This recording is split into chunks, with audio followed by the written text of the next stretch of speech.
Alhamdulillah wassalatu wassalamu ala Rasulillah sayyidina wa maulana wa syafi'ina wa dzukhrina Muhammad ibni Abdillah wa ala alihi wa sahbihi wa man tabi'ahu wa mawalah. Man ahabba yubsata lahu fi rizqihi, siapa yang mau dilapangkan rezekinya, wa yunsa'alahu fi atharihi, mau dipanjangkan umurnya, falyasil rahimahu, hendaklah dia menyambung tali silaturahim. Malam ini saya masih diberikan Allah Ta'ala kesempatan untuk menyambung silaturahim dengan keluarga besar Tuan Haji Kemas Abdul Halim. Anak cucu tak dapat disebut satu persatu. Hadir pula bersama kita Sayyidi Al-Habib Profesor Dr. Sayyid Aqil Al-Munawwar. Bersama kita para habaib Sayyidi Al-Habib Mahdi bin Syihab, Habib Qasim, Ustadz Solhas, Ustadz Taqwa, Ustadz Kemas Ali, Ustadz King, dari King sampai Queen ada semua. Mudah-mudahan pertemuan kita ini pertemuan yang diridhai Allah Subhanahu wa taala. A'udzubillahi minasyaitonir rajim. Ya ayyuhalladzina amanu, hai orang-orang yang percaya bahwa sesudah mati ini dia akan hidup lagi. Hai orang-orang yang percaya bahwa ada malaikat. Hai orang-orang yang percaya bahwa ruh itu nanti akan berjumpa lagi dengan jasad. Hai orang-orang yang percaya. Yang tak percaya tak dipanggil dalam ayat ini. Ya ayyuhalladzina amanu, hai orang-orang yang percaya bahwa Allah itu ada. Kalau kau rasakan bahwa dunia ini sempit, bahwa akhirat itu lapang, kalau kau sangka bahwa Allah itu tak ada, Tuhan itu tak ada ketika ujian datang, maka sesungguhnya Dia Maha Ada. Ya ayyuhalladzina amanu, hai orang-orang yang percaya, ista'inu, minta tolonglah kepada Allah dengan dua cara. Pertama, bis-sabri, dengan sabar. Sabar itu artinya menahan. Makanya dalam hadis dikatakan laisa minna man darabal khudud wa syaqqal juyub. Siapa yang memukul-mukul pipi, menarik-narik rambut, bukan umat Nabi Muhammad SAW. Tak bisa dia tak bisa ditahannya tangannya. Maka siapa yang memukul-mukul pipi, menarik-narik rambut, maka bukan umat Nabi Muhammad SAW.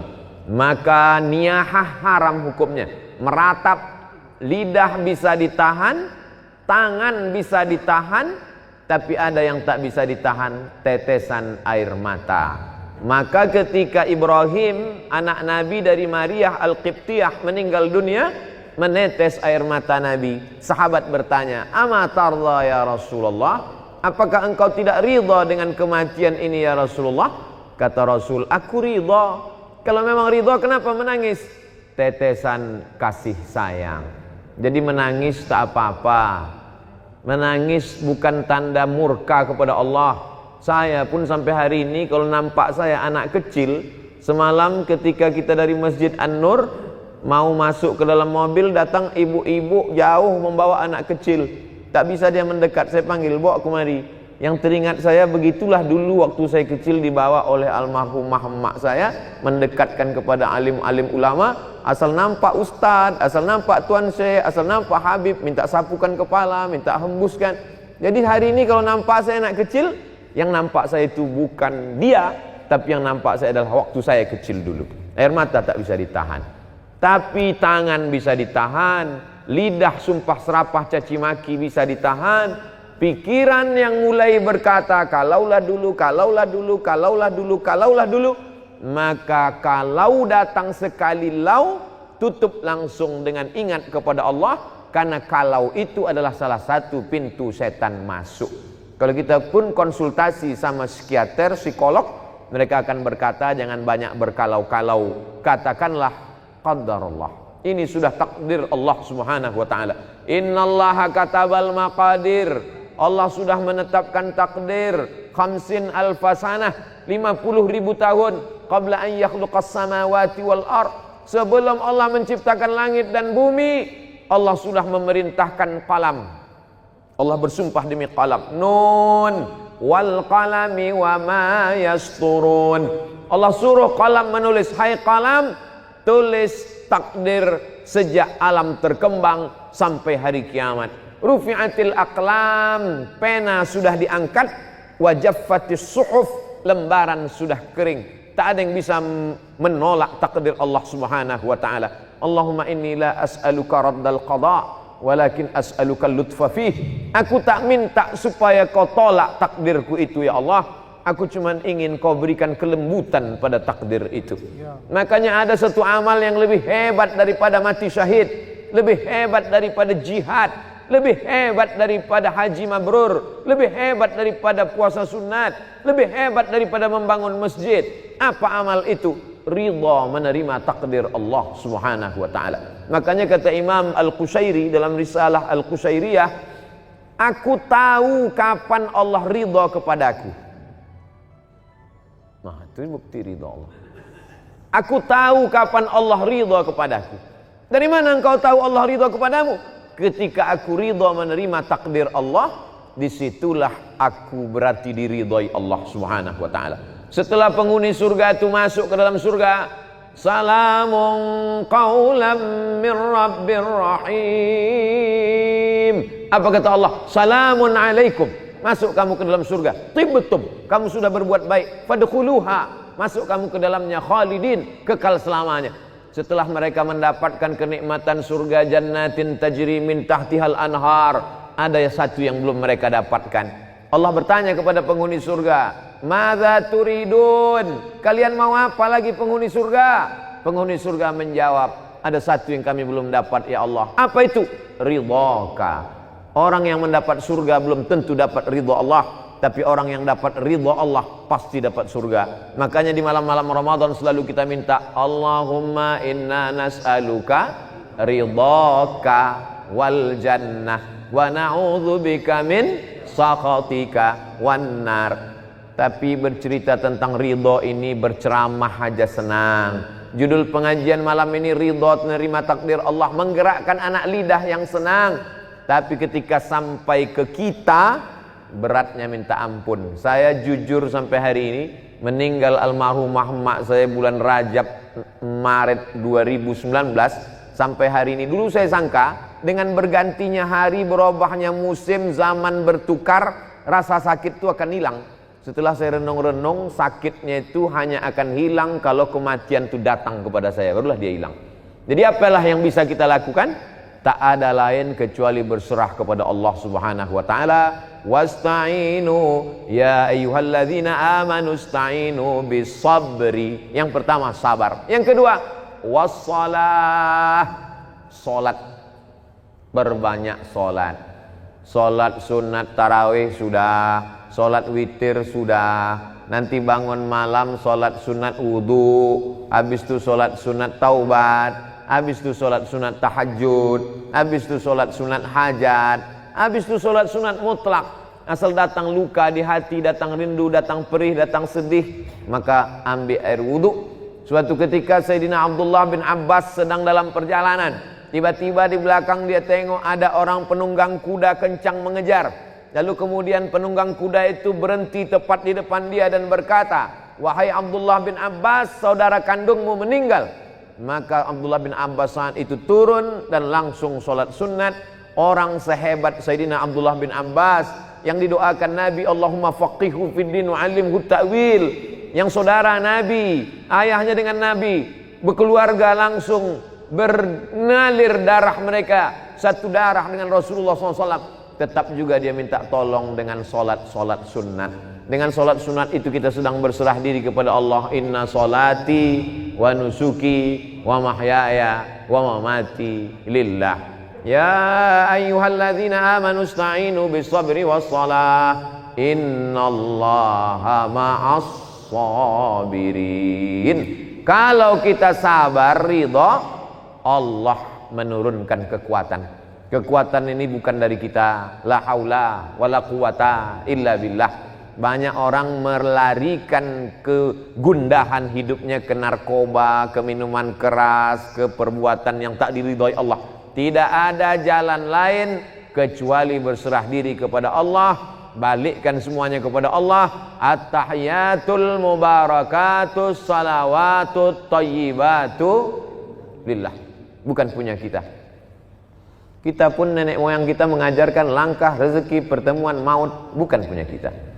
Macam mana saya bisa bertemu dengan Habib Profesor Dr. Sayyid Aqil Al-Munawwar? Bagaimana saya bisa bertemu dengan keluarga besar Kemas Haji Halim beserta keluarga? Allah mempertemukan. Bertemu kita di majelis yang baik. 2 tahun yang lalu berjumpa, tahun yang lalu karena satu dan hal tak berjumpa, tahun ini diperjumpakan Allah dalam majelis karena Covid. Tahun depan kita tak tahu entah apa yang akan terjadi. Maka kita semua sebetulnya dalam kudrat dan iradat Allah Subhanahu wa ta'ala. Kalau kita besarkan Allah dalam hati kita, maka terasa kecil dan hampa dunia ini. Tapi kalau kita besarkan dunia ini, maka kalau dia sudah menguasai hati kita, ketika dia hilang, maka hilanglah kita. Maka Allah Subhanahu wa ta'ala selalu mengajarkan kita, walitukabbirullah, besarkan Allah Subhanahu wa ta'ala. Kalau kau besarkan Allah, maka kecil makhluk ini di matamu. Kalau kau besarkan Allah, tapi kan mengomongnya aja yang enak tuh Pak Ustadz. Makanya kita disuruh mengucapkan afdalu dzikri fa'lam annahu la ilaha illallah. Terbanyak kita sudah dibimbing oleh Habib Mahdi, la ilaha illallah, la ilaha illallah. Apa makna la ilaha? La mahbuba bihaqqin illallah. Tidak ada yang sebenar-benar dicinta kecuali Allah Subhanahu wa taala. Makanya Nabi Muhammad SAW itu dilepas Allah semua yang dia sayangi itu dari dalam hatinya. Yang disayangi ayah, meninggal ayahnya 2 bulan dalam kandungan. Walamma tamma min hamlihi syahrani ala ashhuril aqwalil marwiyah tufiya bil madinatil munawwarati abuhu Abdullah. Lepas ayahnya, ibu tinggal, maka dicabut Allah juga sayang ibu itu dalam hatinya. Meninggal Aminah. Siapa lagi? Paman Datuk Abdul Muttalib. Abdul Muttalib itu juga dilepaskan. Siapa lagi? Abu Talib. Di saat dia ditekan, orang segan mengganggu dia karena Abu Talib. Abu Talib itu juga dilepaskan Allah dari dirinya. Begitu juga dengan Sayyidatuna Ummul Mukminin Khadijah. Khadijah pun lepas juga. Anak perempuan Zainab, Ummu Kulsum, Ruqayyah, Fatimah, 3 anaknya itu juga ditarik Allah Subhanahu wa taala. Anak laki-lakinya Al-Qasim, Abdullah, Ibrahim juga, sampai akhirnya tak ada tempat dia bergantung kecuali hanya Allah Subhanahu wa taala. Maka idza dhaqat 'alaika dunya, kalau sempit terasa dunia, satu-satunya yang bisa kita hembuskan napas panjang, tarik napas panjang dan katakan Allah. Tak ada lain daripada itu. Idza dhaqat 'alaika dunya, kalau terasa sempit dunia ini, tak ada yang bisa melapangkannya kecuali Allah, dengan cara mendekatkan diri kepada Allah Subhanahu wa taala. Orang selevel Umar bin Khattab pun begitu dapat berita bahwa Nabi meninggal, apa yang dia lakukan? Dia cabut pedangnya. Siapa yang mengatakan Muhammad meninggal, ku pancung kepalanya, kata Umar bin Khattab. Lalu kemudian datang Sayyidina Abu Bakar Siddiq. Wa ma Muhammadun illa rasul. Muhammad SAW bukan Tuhan, dia hanya seorang Rasul. Qad khalat min qablihi rusul. Rasul-rasul sebelum dia meninggal, Ibrahim meninggal, Musa meninggal. Afa immata, kalau dia meninggal, au qutila, atau dia dibunuh orang, inqalabtum ala aqabikum, apakah kau akan kembali kepada keyakinanmu yang lama? Mendengar ayat itu dibacakan, jatuh pedang dari tangan Sayyidina Umar ibnul Khattab. Orang yang imannya selevel Umar, yang tak berani digoda setan, tak berani menggodanya pun hilang ayat itu ketika orang terkasih tercinta itu datang. Dicabut Allah Subhanahu wa taala. Saya pun mampu menyampaikan ini. Ustadz enak aja ceramah, kan bukan Ustadz yang mengalami. Betul. Karena bukan saya mengalami, inilah maka saya bisa tausiah. Waktu mak saya meninggal, terdiam saya. Hilang semua ayat-ayat itu, hilang semua hadis-hadis itu. Datanglah sahabat-sahabat menasihati, sabar ya, ditepuk mereka bahu saya sabar. Ternyata perlahan-lahan macam kopi yang diaduk, lama-lama dia bertenang, tapi namun hilang tetap tidak. Satu-satunya keyakinan saya bahwa sakitnya kehilangan orang tersayang itu hanya akan hilang dengan kita mati. Mati kita, barulah dia akan hilang. Namun dia hilang tidak. Lalu bagaimana cara Ustadz mengatasinya? Maka bisa kita lakukan dengan memperbanyak dekatkan diri kepada Allah. Allah berjanji, "Falya'budu rabb hadzal bait kalau kau banyak-banyak beribadah, 2 janji Allah. At'amahum min ju', kalau kau lapar dikenyangkan Allah. Masalah lapar kita udah selesai dah. Yang kedua, wa amanahum min khauf.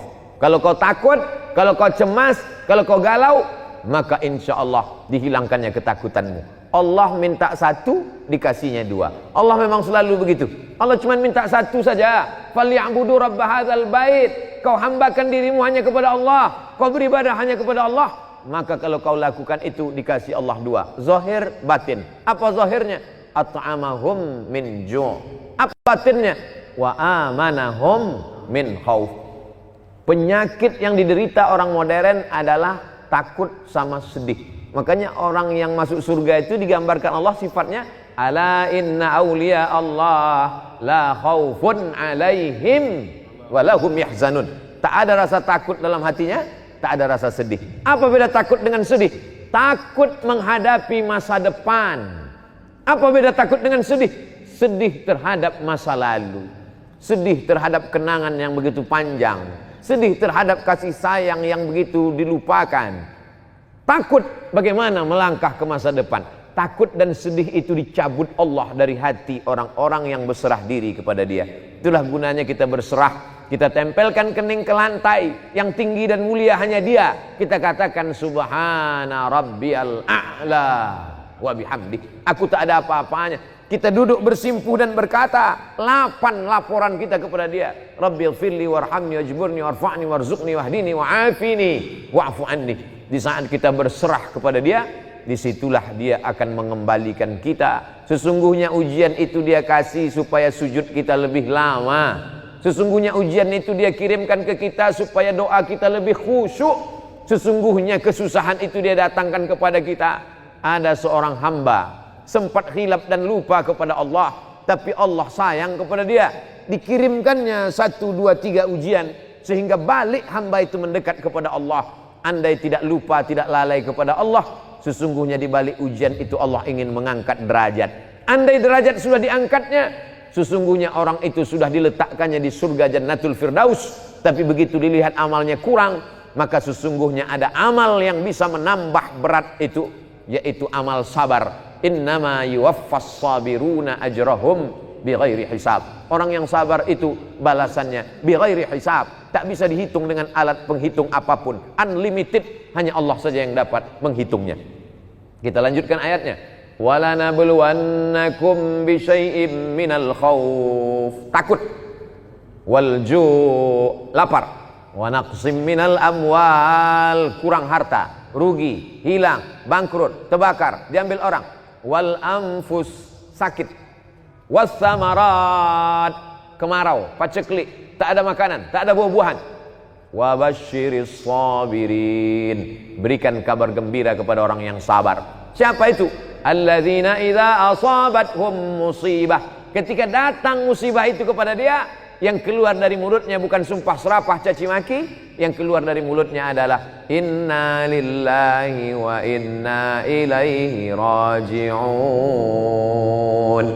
Apa kata Allah di ujung?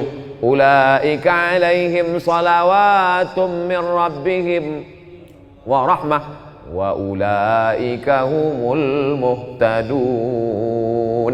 Siapa yang mendapatkan salawat dari Allah? Siapa yang mendapatkan rahmat dari Allah? Siapa yang mendapatkan hidayah? Itulah orang-orang yang sanggup berkata apapun yang terjadi, dia katakan inna lillah wa inna ilaihi raji'un. Nah, setelah kita berpindah alam dengan saudara, emak, abang, saudara, tetangga, apa yang bisa kita lakukan hubungan dengan mereka? Seperti yang dilakukan Tuan Haji Alim beserta keluarga. Beliau mengumpulkan orang banyak, para habaib, para profesor, tuan-tuan guru, mengaji. Maka sesungguhnya amal ini mengalir. Di antara amal yang mengalir kepada orang yang sudah meninggal dunia, yang pertama, datanglah saat kepada Nabi, ya Rasulullah, ummi matat, emakku sudah meninggal, afa atasaddaqu anha, apakah kalau aku bersedekah pahalanya sampai ke almarhumah emakku? Kata Nabi, tasaddaq, bersedekahlah saat. Ayu sadaqatu afdal, apa sedekah yang paling afdal? Kata Nabi, saqyul ma, memberi air minum. Carilah pondok pesantren yang kurang sumur bor, cari pondok pesantren yang kurang WC, toilet, kamar mandi. Mengalirlah pahalanya kepada almarhum almarhumah. Mandi, buang air kecil besar anak-anak santriwan santriwati di sana, mengalir kepada yang sudah meninggal. Mengalir pula rahmatnya ke hati kita, lapanglah dada kita menerima segala kesulitan hidup. Tidak ada cara lain kecuali itu saja. Lalu kemudian yang kedua adalah mengirimkan doa. Ketika Sayyidatuna Aisyah lewat di makam Baqi, kata Nabi, kalau kau lewat jangan diam saja, doakanlah mereka. Apa doanya? Assalamualaikum ya ahlad diyar minal mu'minin wa inna insyaallah bikum lahiqun yarhamullahul mustaqdimin wal mustakhirin nas'alullaha lana wa lakumul afiyah. Tapi doakan putus Pak Ustadz. Orang kalau sudah meninggalkan putus. Iza mata ibnu Adam inqata'a amaluhu. Kalau anak Adam sudah meninggal, maka putuslah amalnya. Yang putus itu amal dia. Orang meninggal itu amalnya putus. Itu pun tidak semua amal dia putus. Kata Syekh Muhammad Mutawalli Asy'arawi ketika dia dibantah tentang wali-wali bisa mendoakan orang hidup. Kata Syekh Muhammad Mutawalli Asy'arawi, waktu Nabi Muhammad Isra Mi'raj, dia berjumpa dengan Nabi Musa. Nabi Musa sholat di kuburnya. Nabi Ibrahim jadi makmum mereka sholat di Masjidil Aqsa. Kalau begitu orang meninggal itu pun tetap sholat, dan sholat itu doa. Lalu apa makna hadis inqata'a amaluhu? Yang maksud putus di situ adalah amal taklifi, amal beban wajib. Adapun orang meninggal masih tetap bisa beribadah kepada Allah. Maka Nabi Musa beribadah, Nabi menjadi imam, makmumnya Nabi yang sudah meninggal, mereka tetap beribadah. Maka wali-wali Allah tetap mendoakan kita. Maka kita berziarah ke makam wali-wali Allah. Allahumma inni natawassalu ilaika bi awliyaika salihin. Imam Syekh Abdullah bin Siddiq Al-Ghumari menulis kitab tentang itu, tentang bertawassul dengan orang-orang soleh dan wali-wali Allah. Jadi yang dimaksud dengan putus itu adalah amal taklifi. Mereka tak wajib lagi salat, mereka tak wajib lagi puasa Ramadan, tapi amal mereka tetap terus. Wali-wali Allah, Imam Al-Haddad, para ulama, para habaib tetap mendoakan orang-orang yang masih hidup. Lalu kemudian yang dimaksud dengan inqata'a amaluhu, orang yang meninggal itu amalnya putus, amal taklifi. Adapun amal kita maka masih tetap mengalir kepada orang meninggal dunia. Kalau putuslah amal kita kepada mereka, tak ada sholat jenazah. Karena sholat jenazah itu adalah amal orang hidup untuk orang meninggal dunia. Kalau ada orang mengatakan Fatihah yang kita baca tak sampai pada orang meninggal dunia, berarti nanti waktu sholat jenazah Allahu Akbar, tak pakai Fatihah karena tak sampai. Fatihah dibaca sampai Allahu Akbar, Allahumma salli ala Sayyidina Muhammad wa ala ali Sayyidina Muhammad, sampai Allahu Akbar, Allahumma firlahu warhamhu wa'afihi wa'afu anhu. Maka sesungguhnya doa sampai. Jangan pernah bosan berdoa. Ustaz Somad kalau mendoakan orang tua kapan saja, asal ingat saya, asal teringat wajahnya, saya bacakan Fatihah, Allahumma firlahum warhamhum wa'afihim wa'afu anhum. Kalau kebetulan lapang, baca Yasin. Lebih lapang Ramadan ini, baca khatamkan Al-Quran. Waktu sempit, bacakan Al-Fatihah. Maka sesungguhnya tidak ada halangan kita untuk mendoakan mereka. Yang ketiga yang sampai kepada mereka adalah tahlil. Man halala sab'ina marratan summa ahda sawabahu lil mayyit yantafi'u bihi. Siapa yang bertahlil 70 kali, dihadiahkannya pahalanya untuk orang meninggal dunia, maka orang yang meninggal itu mendapatkan manfaat dari tahlil itu. Kata siapa? Kata Imam Ibnu Taimiyah dalam kitab Majmu' Fatawa. Kenapa Ustadz pakai pendapat Ibnu Taimiyah? Karena murid-murid dia yang mengaku pendapat, memakai pendapat dia yang mengatakan tak sampai. Padahal mereka sendiri mengatakan sampai. Imam Ibnu Qayyim Al-Jauziyah dalam kitab Ar-Ruh mengatakan sampai tahlil, sampai bacaan Al-Quran kepada orang yang meninggal dunia. Maka malam bacakan tasbih, bacakan tahmid, bacakan tahlil. Allahumma awsil thawaba ma qara'nahu wa ma sabbahnahu wa ma kabbarnahu wa ma halalnahu. Sampaikanlah tasbih, tahmid dan takbir kepada almarhumah emakku, pada almarhum ayahku, kepada almarhumah almarhum keluarga kami. Maka sesungguhnya hubungan kita tak pernah putus kepada mereka. Kenapa Ustaz Somad tak pernah bosan menyampaikan itu dalam ceramah-ceramah? Supaya ketika aku mati nanti jamaah dari Palembang pun tetap mengirimkan itu kepadaku. Kalau dikirim nyampe empek Pak Ustaz, sampai. Sedekah, sedangkan air putih sampai, apalagi makanan, maka tentulah dia sampai. Maka tasbih, tahmid, tahlil sampai. Nabi lewat di suatu makam, diambilnya pelepah korma, fasyaqahu nisfain, dibelahnya menjadi dua, kemudian ditancapkannya. Sahabat heran, apa yang kau lakukan ini ya Rasulullah? Kata Nabi, la'allallaha an yukhaffifa 'adzabahuma ma lam yaybasa. Semoga selama pelepah korma ini basah, maka bermanfaatlah sampai ke bawah. Apa kata Imam Nawawi dalam kitab Al-Majmu'? Apa ada Imam Nawawi dalam kitab Al-Minhaj Syarah Sahih Muslim Ibn Al-Hajjaj? Kalau tasbih pelepah korma saja sampai, apalagi bacaan Quran orang beriman.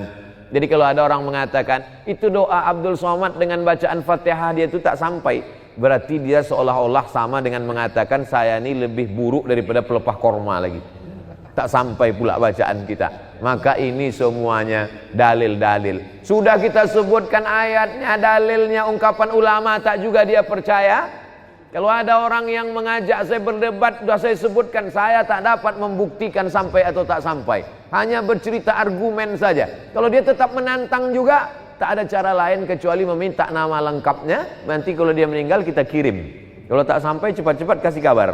Itu sajalah lagi cara untuk mengatasi orang-orang yang tak percaya. Sedekah sampai, doa sampai, tahlil sampai, apalagi bacaan Quran sampai. Tadi udah kita baca Yasin di Masjid Al-Falah. Sampai kemari kul huwallah 3 kali. Kenapa kul huwallah 3 kali? Innaha la ta'dilu sulusal Quran. Satu kul huwallah sama dengan sepertiga Quran. Kita baca 3 kali seolah-olah macam khatam Al-Quran. Lalu kemudian kenapa kita baca Quran bil falak dengan Qul a'udzu birabbin nas? Kata Nabi sallallahu alaihi wasallam, kalau dibaca pangkal Al-Baqarah, ujung Al-Baqarah, Al-Mu'awwidhataini, maka cukuplah itu sebagai sebuah amalan. Tapi yang paling afdalnya adalah wa in khatimul Qur'ana fahuwa hasanun, kata Imam An-Nawawi dalam kitab Al-Azkar. Seelok-elok, sebagus-bagusnya dikhatamkan Al-Quran. Habis sholat subuh 2 lembar, habis zuhur 2 lembar, habis maghrib 2 lembar, habis isya 2 lembar, habis tahajud malam 2 lembar, 1 hari 10 lembar, 1 juz 30 malam, maka dapatlah kita menghadiahkan pahala-pahala bacaan Al-Quran. Sedekah sampai, doa sampai, tahlil sampai, bacaan Quran sampai, apalagi yang sampai kepada mereka? Ibadah kurban, Nabi memotong kurban, Allahumma hadza an Muhammad wa ali Muhammad sallallahu alaihi wasallam. Padahal waktu itu Khadijah sudah meninggal. Itu membuktikan bahwa pahala kurban pun sampai. Ini tak lama lagi nanti Zulqa'dah, sesudah itu Zulhijjah, maka berkurban untuk almarhumah, untuk mengobati hati sampai. Yang ketujuh, apalagi yang sampai kepada mereka? Labbaik Allahumma syubrumah. Kata Nabi, kau menghajikan siapa? Syubrumah. Syubrumah itu siapa? Akhi, saudaraku. Kau sudah haji apa belum? Belum. Hajikan dulu dirimu, kata Nabi. Itu membuktikan bahwa haji pun sampai. Kalau dia sudah haji, boleh haji sunat. Kalau dia umrah, maka dilaksanakan. Ini semua adalah amalan-amalan baik. Maka banyak orang tak Islam itu takut masuk Islam. Kata dia, orang Islam, kamu kenapa tak mau masuk Islam? Orang Islam tak sayang pada leluhur. Begitu meninggal langsung dikubur. Dia mau seminggu dulu main gaplik baru dikubur. Padahal orang Islam amat sangat sayang pada leluhur, karena kita tetap mendoakan mereka bertahun-tahun. Bahkan yang sampai itu lebih banyak lagi. Lebih banyak lagi. Segala amal baik yang kita lakukan itu sampai kepada almarhum ayah, almarhumah emak. Man dalla ala khairin falahu mithlu ajri fa'ilihi. Siapa yang menunjukkan perbuatan baik, maka dia dapat pahala seperti orang yang melakukannya. Bedanya kalau anak kandung dengan orang lain, anak kandung melakukan baca Quran, otomatis sampai. Anak kandung berkurban, otomatis sampai. Tapi kalau orang lain macam kami, yang tak ada hubungan nasab, hubungan darah, maka tadi dibimbing, Allahumma awsil thawaba ma qara'nahu wa ma sabbahnahu wa ma kabbarnahu wa ma halalnahu wa ma qara'nahu min ba'di suratil Baqarah wa surati Yasin wa suratil Ikhlas wal Fatihah wal Mu'awwidhataini, dibacakan oleh para habaib kita. Maka sampaikanlah kepada almarhum almarhumah, begitulah hubungan kita tak pernah putus, karena sesungguhnya kita tak pernah mati. Berawal kita dari alam roh, hidup. Pindah ke alam rahim, hidup. Masuk ke alam dunia, hidup. Pindah ke alam kubur, alam barzah, hidup. Bangkit nanti di alam akhirat, hidup. Kita tak pernah mati. Orang yang mengatakan mati. Wala taqulu liman yuqtalu fi sabilillahi amwat. Jangan kau katakan mereka mati. Bal ahya, mereka hidup. Walakin la tash'urun. Kamu yang tak bisa merasakan kehidupan mereka. Makanya para habaib, para wali Allah, bisa mereka dengan koneksi yang sama, dengan level yang sama, bisa mereka melihat itu. Orang-orang yang mati bisa berhubungan dengan mereka. Kenapa? Karena sesungguhnya kita hanya berbeda alam saja, tapi Allah subhanahu wa ta'ala menutupkan dengan hijab dosa-dosa kita. Walaupun demikian kita tetap berkirim bacaan Quran, pahala, jangan pernah lupa. Seperti sebetulnya Ustadz Somad mengingatkan lewat ceramah, lewat tausiah.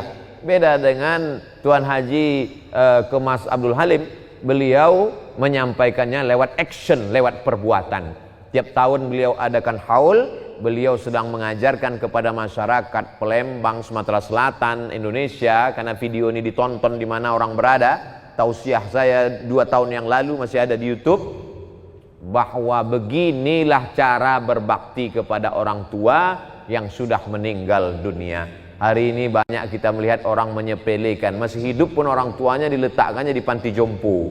Begitu juga dengan anak yang tak berbakti kepada orang tua, melakukan perbuatan yang dilakukannya itu adalah akan menjadikan hidupnya bergelimang air mata, tak pernah menempuh kebahagiaan.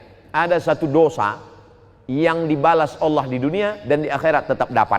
Jangan heran kita kalau ada orang pecandu narkoba di dunia hidupnya tenang. Jangan heran kita kalau lihat ada orang pemabuk pezina di hidupnya di dunia tenang. Tapi ada satu dosa di dunia dapat, di akhirat dapat. Apa itu? Durhaka kepada orang tua. Maka orang yang melawan orang tua di dunia dia tak akan pernah mencium kebahagiaan. Di akhirat nanti. Jadi kalau ada orang durhaka di dunia susah Pak Ustadz, ya. Di akhirat nanti dapat lagi. Betul. Kenapa sudah di dunia dapat, di akhirat dapat lagi? Di dunia itu baru DP-nya aja. Nanti di akhirat barulah dia dapat lengkap fullnya. Maka kalau mau hidup bahagia, berbaktilah kepada orang tua. Haji Halim sudah menunjukkan itu kepada kita. Bertahun-tahun sudah meninggal almarhum. Dan cerita tentang beliau selalu saya bawa kemanapun menasihati anak-anak di sekolah. Saya pernah ceramah kepada orang di Palembang. Diberikan Allah kenikmatan hidup dunia, diberikan umur panjang. Kenapa? Karena bakti kepada seorang ibu. Dan pulang 2 tahun yang lalu, itu pula memotivasi saya. Saya buatkan yayasan almarhumah, saya bagi paket sembako setiap bulan, bahkan duit hasil dari ceramah YouTube itu pun saya bagikan. Untuk apa? Untuk mengajak jamaah supaya kita jangan sampai menjadi orang yang melakukan ala adullukum ala akbaril kabair. Maukah kamu kutunjukkan dosa terbesar di antara yang besar? Apa itu ya Rasulullah? Al-isyraku billah, syirik. Insyaallah kita tak syirik lagi. Yang kita khawatir yang kedua ini, uququl walidain, durhaka kepada orang tua.